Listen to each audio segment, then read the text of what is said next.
নমস্কার বন্ধুরা, আপনারা কেমন আছেন? আশা করি সবাই ভালো আছেন। তো চলে যাওয়া যাক। আজকে আপনাদেরকে দেখাবো আমি রুই মাছের কালিয়া। তো এখানে দেখতেই পাচ্ছেন একটা টমেটো রয়েছে, একটা পেঁয়াজ, 3 টুকরা রসুন, 1 টুকরা আদা, কাঁচা লঙ্কা, আর এখানে রয়েছে রুই মাছ। এগুলো ছাড়িয়ে আমি কেটে নেব, বাকিটা দেখাচ্ছি।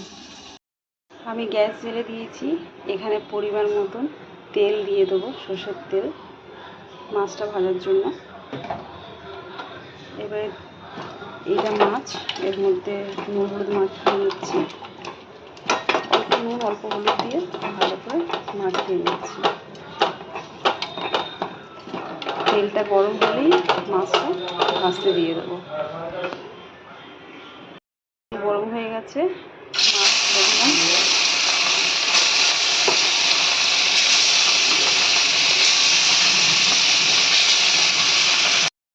হতে এখানে আমি আপনাদেরকে মশলাটা দেখিয়ে দেবো। এখানে রয়েছে আদা, রসুন, পেঁয়াজ বাটা। এর মধ্যে দিয়ে দেবো 1/2 চামচ গুঁড়ো লঙ্কা, দিয়ে দেবো 1/2 চামচ জিরার গুঁড়া, আর দিয়ে দেবো 1/2 চামচ হলুদের গুঁড়া,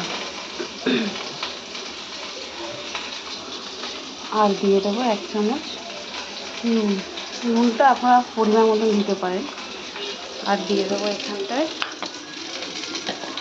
1 চামচ চিনি। সব মশলাগুলো আমি একসঙ্গে অ্যাড করে নিয়েছি। এখানে মাছ ভাজাটা হয়েই গেছে, ভেজে নিয়েছি। এর মধ্যে অল্প তেল আছে, আর এখানে রয়েছে গোটা গরম মশলা আর তেজপাতা। এটাকে আমি ফোড়নে দিয়ে দিলাম।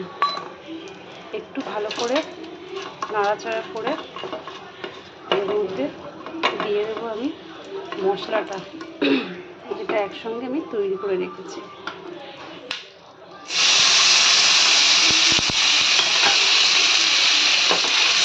ভালো করে কষিয়ে যতক্ষণ না তেল থাকছে ততক্ষণ ভালো করে কষাতে হবে মশলাটা।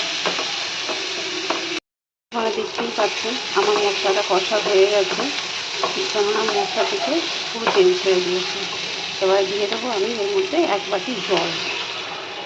যেই বাটিতে মশলা ছিল সেই বাটি থেকেই 1 বাটি জল দিলাম। মশলাটাও এর মধ্যে চলে এসছে। জলটা ভালো করে ফুটে গেছে। এবার দিয়ে দেবো এক এক করে সব মাছ।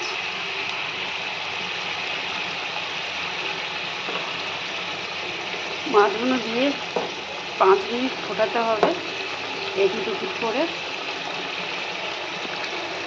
মাছটা ভালো করে 5 মিনিট ফুটে গেছে।